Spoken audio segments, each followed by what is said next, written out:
Underwriting for the Money Doctor Show is provided by Regari Real Estate, Federal Street, Greenfield, a third-generation real estate agency serving the Pioneer Valley. Ryan and Casey Liquors, Main Street, Greenfield, exploring the world one glass at a time. West County Equipment Rental of Shelburne, daily, weekly, monthly rentals, 625-6463, or on the web at westcountyequipment.com. The Franklin County Community Development Corporation, growing sustainable businesses and communities since 1979. www.fccdc.org. Weld Communications, Marketing and Publicity, helping businesses spread the word in the Pioneer Valley and beyond. www.weldwords.com. There's a better life if I could be debt-free, but all my money is a mystery. I was feeling overwhelmed and it was wearing thin when I knocked on the door and heard the doctor's in. Oh, the doctor's in, the doctor's in. She got the right prescription to help you win. Oh, the doctor's in, the money doctor's in. Welcome back to the Money Doctor Show. I'm Dr. Frances Rahaim, president of Power Down Debt. And my guest I'm welcoming back today is Peg McDonough. Thanks for coming back, Peg. Thanks for having me, Frances. You're welcome. We are talking about reverse mortgages, and you're a reverse mortgage specialist of 9 years experience all day, every day. This is what you do. That's right. And I just felt that there was so much to talk about that we really needed to do another segment on this. So we went through a lot of details about what reverse mortgages are and how they work and all of that. I want to talk a little bit about the fun stuff in this segment, also about what can be done with a reverse mortgage. But let's start by saying that because they're an unusual animal, I'll say, people don't always understand it, and sometimes people are reluctant to call you. Can you share with me some of the psychology that goes on there? What causes somebody to be reluctant to call you? Well, you're right. It is kind of a different animal. And there's a lot of misconceptions still about how the loan works. And I think I probably spend 85 to 95% of my time just explaining to people how they work. Because unless you understand the concept and how the loan actually works, it's only then that you can apply it to your own situation. Right. So I try to get out as many factoids as I can, and then have people discuss it in light of their own situation. And just to give this to people who may not have seen the other show, a reverse mortgage is a way for you to borrow the equity in your home. Right. Get the money now, whether you use it as an equity line or a lump sum of money, a stream of payments, right? But you don't have to repay it until some point in the future, which is when you're not living in the home any longer. That's right. It's meant to give you access to additional cash for living in retirement. And as you spend the money that's made available to you by the lender, an interest charge is sort of tacked on to that debt balance. Okay. So over time, as you spend more of the lender's money, your debt is actually rising. It's a reverse mortgage. Sure. So if you borrow $100,000 and you have a mortgage, I'm just going to throw easy figures for calculating purposes. You have a reverse mortgage that is at a 5% rate. At the end of the year, you now owe $105,000 or whatever. That's right. Right. Okay, that's how it works. And then the following year, you owe that much more because it is compounded interest. But you don't necessarily care as long as you're able to live in your house your whole life. That's when it's a good fit for somebody, that it solves your problem now and you're able to live there. One thing I wanted to say about this is sometimes I see people do reverse mortgages thinking that it's a fix, that it's an instant fix, like I can pay off my credit cards with this reverse mortgage and everything will be okay then. But they haven't really dissected the problem properly. And so it's a quick fix for them. They pay off their credit cards, but they haven't solved the cause, which is budgeting and spending and maybe other debt payments that have to be made. And so I want to caution people about that. If you're thinking about a reverse mortgage, by all means, it can be a good solution for people, but make sure that it is enough to really fix the problem. Absolutely. That should be your criteria. Does this loan actually solve your problem long term, not just the quick fix? And that's where people like you come in that people will take the money and we make them understand this is pretty much all the money you're going to get from this house if your intention is to stay here for your lifetime. So you have to be very careful with it. And we work very hard to set it up to meet the particular need, Right. to pay off the credit card and perhaps provide additional income. And we try to literally set up a payment plan that will stretch the money out for as long as the borrower lives in the home or could live in the home. Sure. And we ask them about their long-term goals. Sure. We ask them, how long do you want to live here? And most of them say, until I'm carried out feet first. Right, So, right. so in that case, we really work hard to set it up the right way. Well, and in some cases, the reverse mortgage actually allows them to do that. It allows them to pay for home health care and things that they might not have had the assets, the liquid assets to do. That's right. And so it's a quality of life kind of a thing.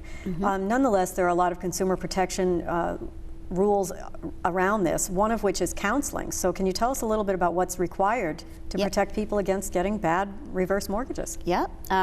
One of the very important things to know about reverse mortgages is before you're able to apply, the federal government mandates that you have a session with a credit counselor who is specially trained in not only housing issues, but in credit management. Right.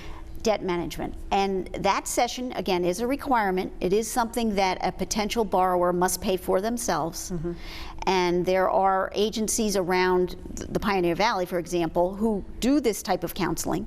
And they are specially trained in reverse mortgages to be able to review the loan with a potential borrower and to be able to, again, kind of reinforce how it will work for them, for their particular situation. Okay. Once that session is completed, a borrower receives a certificate of counseling saying that they have completed the requirement Sure. and that they are then able to apply. Okay, so they act sort of as a middleman. So I often worry, particularly in the senior sector, that there are a lot of, what do I want to say, snake oil salesmen.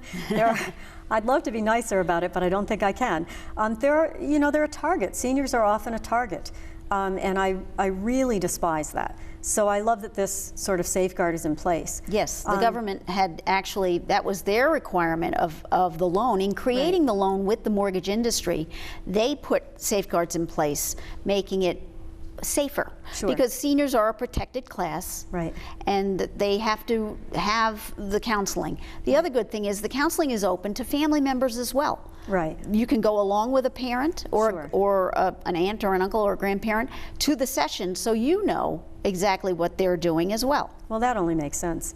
Now, there are some fees involved. I'm sure this is part of the counseling and part of the upfront talk about a reverse mortgage to begin with, but there are some fees up front, and I think sometimes people's reluctance is that we build these things up in our heads to be, the end all be all. I have it at Power Down Debt. People will say, well, I wanted to call you, but I didn't call because I was afraid of the fee.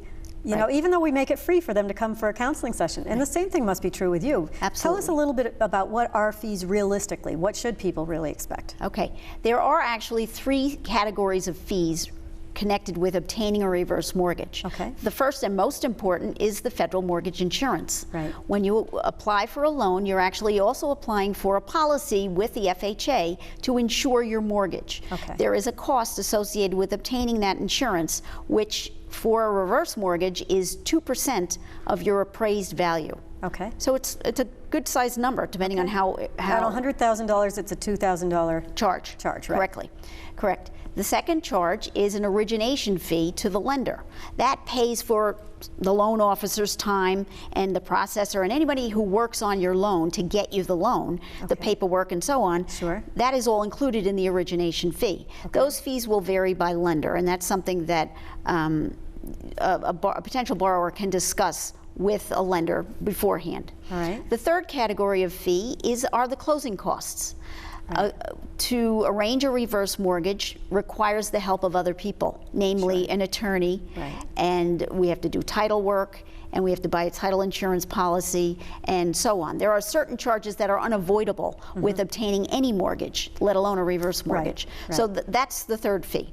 So those 3 together actually come out of the loan funds. In other words, we don't ask a borrower to pay those fees Sure. themselves out of their pocket, but they in fact come out of the loan monies that we're going to lend. Well, I think that's only logical. I mean, if you are looking at a reverse mortgage because you don't have a lot of assets and you're trying to make ends meet, asking you to come up with $2,000 to $5,000 or whatever it happens to be out of pocket probably would, it cause a lot of difficult. people not to call. Sure. Exactly.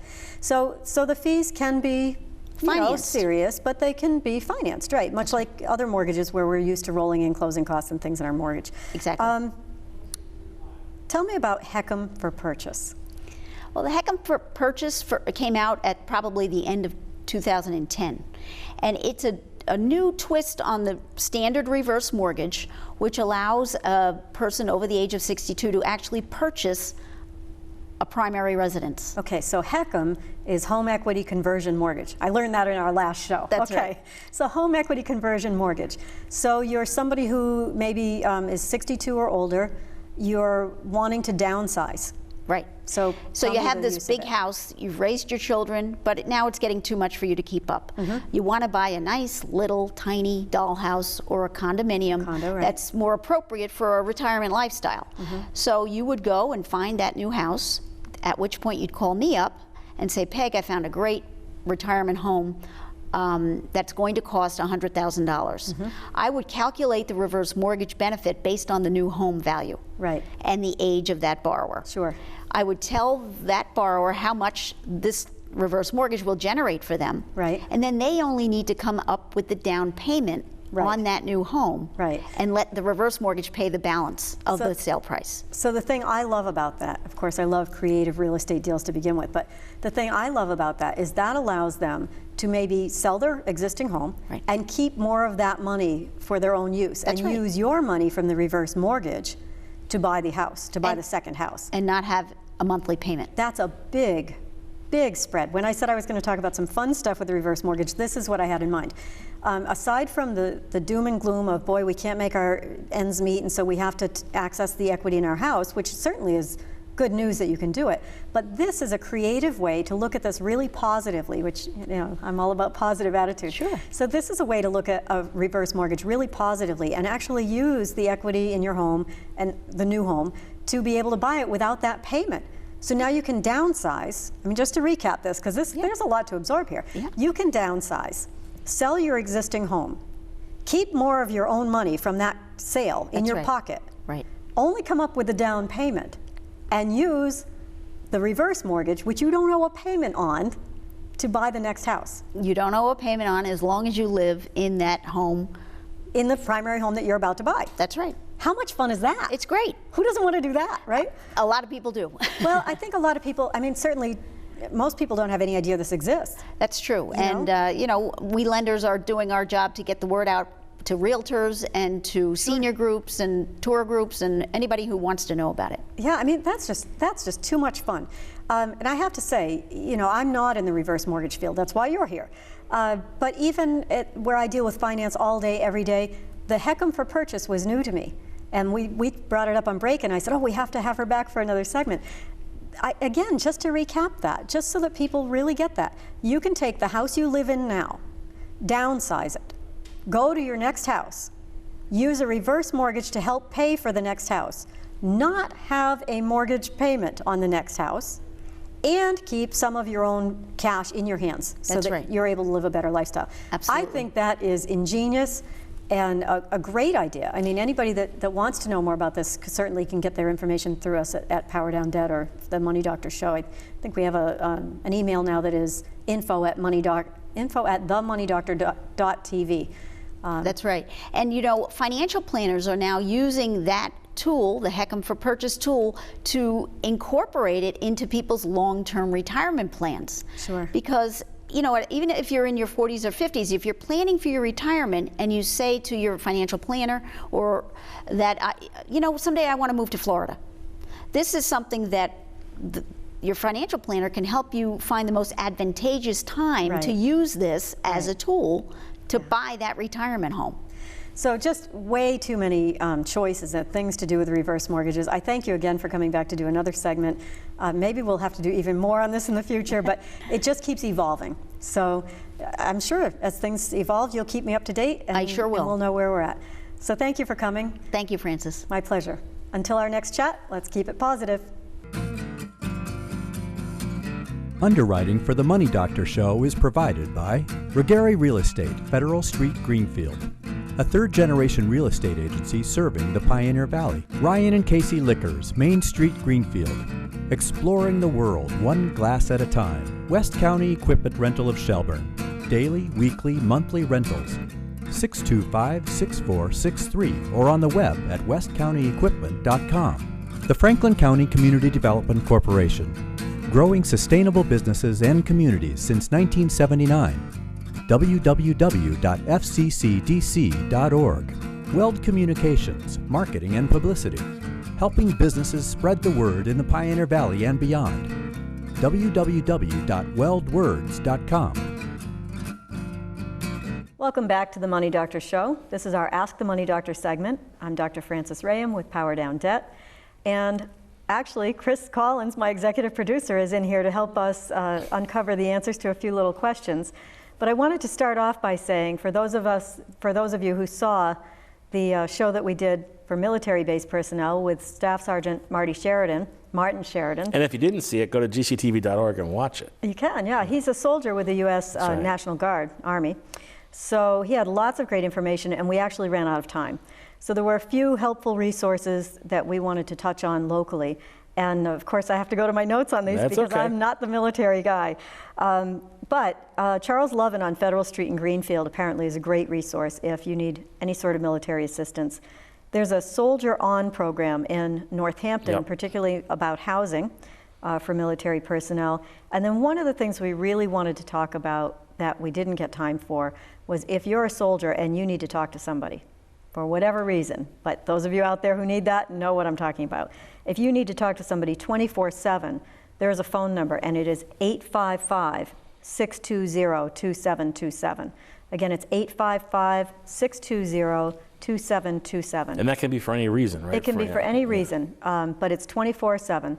And then, of course, last but not least, if there's any information you missed from the show, you want to get in touch with us at Power Down Debt, find us on the Power Down Debt Facebook page or whatever, or go to gctv.org. You can catch all the past episodes and a lot of this information. I mentioned Charlie Lovin, and he recently made a presentation to the Greenfield Town Council where he said that I believe the number was 900%. His caseload is up 900% in the last few years. 900%. And almost all of the vets that are coming back are from the Iraq and Afghani conflicts, which makes sense because, and these guys coming back, I mean, they have, as you mentioned on the show, and as Marty mentioned, all kinds of skills.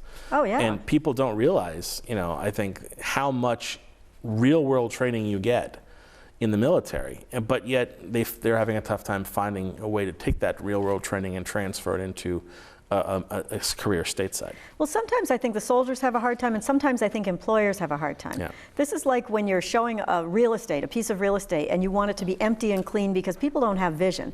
They don't walk in and see floral wallpaper and think, this would look great if it were a green wall. They just can't see it. And I think sometimes employers can't see how to take somebody from the military and use the skills they've got to their advantage as an employer or as an employee. So that, I think, takes people with a little bit of vision, and I think it's really worthwhile. And all you have to do is talk to a soldier for a little while. But if you're an employer and you're interviewing a soldier, remember they are conditioned to be modest. Yeah. I mean, you want them to brag and tell you all the stuff they know. They're not going to do it. You've got to uncover it. That's what I found interesting about listening to Marty was he wasn't, not that I expected him to be a big braggadocious guy, but you forget sometimes until you see a military person on camera how understated they are. Oh, yeah. And they're trained that way because their job is to sort of lay low and sort of just be part of the woodwork and act in our defense when they need to. So I found him very refreshing. And I'll have to have him back again sometime. I would love to have him back. I'll tell you, in a nutshell, off camera, we were talking about what he could say, what he should say, how he should phrase it, whatever. That was all Marty. But he made one comment. Because he was wearing a uniform, because he was representing the Army, he wanted to be very accurate and very just forthright with information, but make sure that there was nothing opinionated about it. This is what the information is. And that to me was fascinating. If you take him out of a uniform, you might get him to talk a little bit differently, but you can take the boy out of the country. You can't take the country out of the boy. That's good. Well, so I just wanted to touch on those things, but I know you have questions about credit cards or other stuff you wanted to ask the money doctor. Just sort of Fran has all this knowledge, and we were talking about ways we could make the show a little different than just a straight interview show. And one of the things we talked about a lot was doing an Ask the Money Doctor segment. And I remember years ago on TV 38, the old TV 38 in Boston, they had the Ask the Managers show. Yes. Which it would run on Sundays. It was kind of buffoonish, but it was good. It was funny. But I realized that you've got all this knowledge, and people don't realize how smart you are about this stuff. So I figured it'd be good to get a chance to sit down and talk to you about a couple things. Credit card debt is something everybody talks about. We'll see how much I know. Well, won't we? You've taught me a lot just in being a client over the years. A lot of times people will get offers to transfer say a 22.9% credit card to a 0% credit card. Yes. Is that a scam, and should people avoid that if they can, or what about those offers? No, it's not a scam. I mean, it's a real thing. You have this credit card that you hate at 22%, and this one that's saying we can transfer your balance to 0%, and it sounds great. And it can be good, but there are some things you really want to watch out for, and they're not the things you'd expect.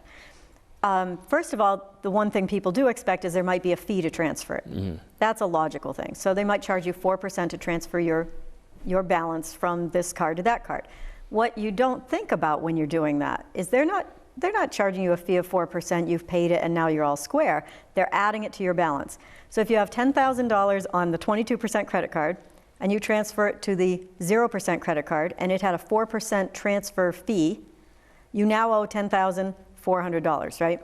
So now you're going to pay interest on that $10,400. Right. So here's the things that trip people up. We tend to look at our debt by compartmentalizing, one little piece of debt rather than looking at the whole picture. When we do that, all we see is this $10,000 card to this $10,400 doesn't seem like much, and I have 0%. You have 0% for a year, maybe a year and a half. The devil you know is sometimes better than the devil you don't know. So rather than just jump from one card to another, you might want to call your existing credit card company, who isn't going to charge you a 4% fee, and say, look, I've got another card company courting me at 0%. What can you do? Now, they may not give you 0% for a year, or they might, but it's worth a shot. Now, that's one thing. The second thing that happens when people transfer balances like that is they used to play the credit card game and do it over and over and over again. You just keep paying the 4%. But here's the real problem that people run into. And nobody talks about this as far as I know. The most important question, if you're transferring your balance from one card to another because money is tight and you want to pay less in interest, the most important question to ask the new card company isn't what the interest rate will be or when it changes or what the fee is. It's how will you calculate my minimum payment? Exactly. Because I've seen people move from a 22% card, let's use the example of $10,000 again. They have a 22% rate, they don't like it, they have a $10,000 balance, and their minimum payment is $200. They move from that to the 0% card, and they think they've done a great job, and the bill comes in, and their minimum payment is $400. Yeah. Never saw it coming. Yeah. Never saw it coming. And the reason is because the company has a different method for calculating their minimum payment. So I hope that saves somebody from a headache. Now, when I became a client of yours, we talked about how to deal with credit lines, and the first thing I thought of was, let's just cancel all these lines. Oh, close your cards. Let's close the card. Well, cut the cards up, but close the accounts. Yep. And you said that's not a good idea. Why is it more beneficial in a long-term debt restructuring to keep those lines of credit open rather than just cancel them? Does it ding your credit when you close all those lines? It does ding your credit up. Now, it will ding your credit up less if you close them than if a creditor closes them. Okay. In other words, it will get reported to your credit reporting bureaus, account closed by customer. But FICO, by the Fair and Isaac Credit Organization. The big score. The big score. The one that all the people who give you loans determine, yeah. Right. They actually say, okay, if you're closing your credit lines, we're going to bruise your credit a little bit because of that, and your points may drop a little bit. Why would I would think that would be a responsible thing to do? Why wouldn't FICO recognize that? I wish I could tell you that I know how FICO thinks. But I've actually called them on more than one occasion and said, I don't understand. I'm using your calculator online about how will this affect my credit, and I've done this thing that should be positive, and it affects my credit negatively, and I can't get a good answer about that. So I think it helps you to keep your credit lines open if you can. Now, there are certain things that harm your credit score, and one of them is having your balances that you owe get too close to the credit limit, so be careful of that. And there is a time when it is not a good idea to keep them open, when you actually have to close them, and that's usually when you're going for a mortgage. You go to the bank, you say, I want a mortgage, and the bank says, you have too much available credit open, and you have to close those credit lines. if that happens, you got to weigh the odds and do what is best for yourself. And finally, you mentioned calling the credit card company and getting them to negotiate a lower payment. I have someone who tried to do that one time, and they said to them, we can't cut a deal with you because you aren't delinquent. Yeah. Which seemed to me to be kind of crazy, but what's the thinking behind that? Don't you love that? Yeah. We won't help you until you've damaged your own credit and you won't pay us. And of course, the big problem with that is if you're being proactive and you're calling the credit card company, you're asking for help, you're asking for help because you're a credit savvy person. You want to be proactive about it. If what you wanted to do was be delinquent, you'd already be delinquent. So often what happens is you call the credit card company and you ask for a deal. And under the new Obama guidelines from 2000, I'm still calling them new, but they're probably from 2010, they only have to give you one deal a year. So if they have given you, and you call it a give me, call it a break, whatever, if they've given you, for instance, a 0% rate for a year, or they lowered your interest rate from 17% to 15%, you're done with deals for 12 months. So if you call up within that 12-month period and say, but wait, I know you gave me a good interest rate, but things are still not what I thought, and I can't make this payment, I need a better deal, you've tied your hands for 12 months. And they likely won't tell you unless you ask them directly. And of course, the best deal of all is just to not spend what you don't have, which I know it's a nice thing to say. I roll my eyes because it doesn't happen. It's not real life. It's not realistic. Yeah, it's not real life. What is real life is you make an overall plan like you make an overall budget. You look at everything, you remove the emotion, you get a professional to help you, and you make a plan that you can stick to. That really works. I want to talk more about those plans next time we have a chance. But thank you, Mighty Doctor. Thank you very much, Chris. And until the next time, here we stay, keeping it positive, I guess, right? Let's hope so. Keep it in the black. Okay. There's a better life if I could be debt free, but all my money is a mystery. I was feeling overwhelmed and it was wearing thin when I knocked on the door and heard the doctor's in. Oh, the doctor's in, the doctor's in. She got the right prescription to help you win. Oh, the doctor's in, the money doctor's in.